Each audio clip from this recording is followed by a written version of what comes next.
So life can be busy, and most of the time we just want to get dinner out of the way without thinking about what other additional vegetables we can include in our meals to increase its nutritional profile. So today I'm going to be showing you how to make a simple pasta sauce recipe that has hidden vegetables that nobody will know it's there. This pasta sauce recipe can also be used for meal prep, can be used to make beans, pasta, and even pizza during busy days. Delicious. So we start by peeling our sweet potatoes. Here I'm using the orange sweet potatoes. I have also tried this recipe with the white sweet potatoes and it works. Now, like I always say, fruits and vegetables all have their individual unique qualities. Now, orange sweet potatoes contain a compound called beta carotene, which gives it its orange color. Beta carotene turns into vitamin A in the body, which helps support our immune system and our eye vision. I'm using 2 small sweet potatoes. If you don't like the sweetness of sweet potatoes, you might just use one.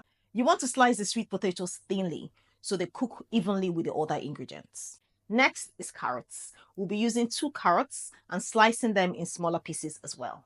I love carrots. Carrots contain lots of vitamins like vitamin K and vitamin C, and they also contain antibacterial properties as well. Then we'll slice 4 fresh tomatoes and 2 peppers. I'm using 1 sweet pointed pepper and 1 bell pepper. I like the balance both bring to the recipe, but you can use either one you have. Next, I'll be using 2 small chilies. Now, you can exclude this if you don't like any heat at all in your food. You can reduce it to 1 if you like some spice but not too much, and you can increase to 3 or 4 if you like a lot of spice in your food. Finally, onions and garlic. I'm using 1 large red onion and 5 cloves of garlic. We also want to slice the onions into 3 or 4 to ensure they cook in the same time frame as the vegetables. In hindsight, I would have used 2 onions and 10 cloves of garlic. This would really boost the flavors in the end. So you might want to take note of that when you're making yours. Next, we turn on our oven to 200 degrees Celsius or 400 degrees Fahrenheit. Then we arrange our veggies into a lined baking tray. You might have to use 2 baking trays if you have to, but I have tried to squeeze mine into one. Next, we drizzle some oil over our vegetables. I'm using olive oil, and we bake in the oven for 40 minutes. I like this baking method because it gives the sauce a nice smoky flavor. In the meantime, we get a small saucepan and add 2 tablespoons of olive oil. Once your olive oil is heated, you add 3 tablespoons of tomato puree. Now, you don't want to skip this step because the acidity of the tomato puree balances out the sweetness of the vegetables.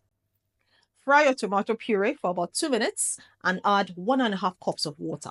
You can also use vegetable stock or chicken stock if you have any. Once your vegetables are done, you take them out of the oven. Now you might notice some charred bits on the vegetables, especially the peppers and the chilies. I mean, burnt bits on the side of the vegetables. That's absolutely fine. Transfer your vegetables into your blender and add your tomato puree mixture. Then you add 1 teaspoon salt, 1 teaspoon cumin powder, 1 teaspoon onion powder, 1 teaspoon garlic powder, and 1 teaspoon basil, dried basil leaves. Now, like I said earlier, if you're using more onions or if you're roasting more onions and more garlic, you might want to taste the sauce first before adding more onion powder and more garlic powder. Blend it all together and your sauce is ready. Don't forget to taste and adjust the seasoning according to your preference. Now, this sauce yields 2 medium-sized jars that you can store in the fridge for up to 5 days. If you try this recipe, please let me know in the comments. Don't forget to like, share, subscribe, and I'll see you in the next video.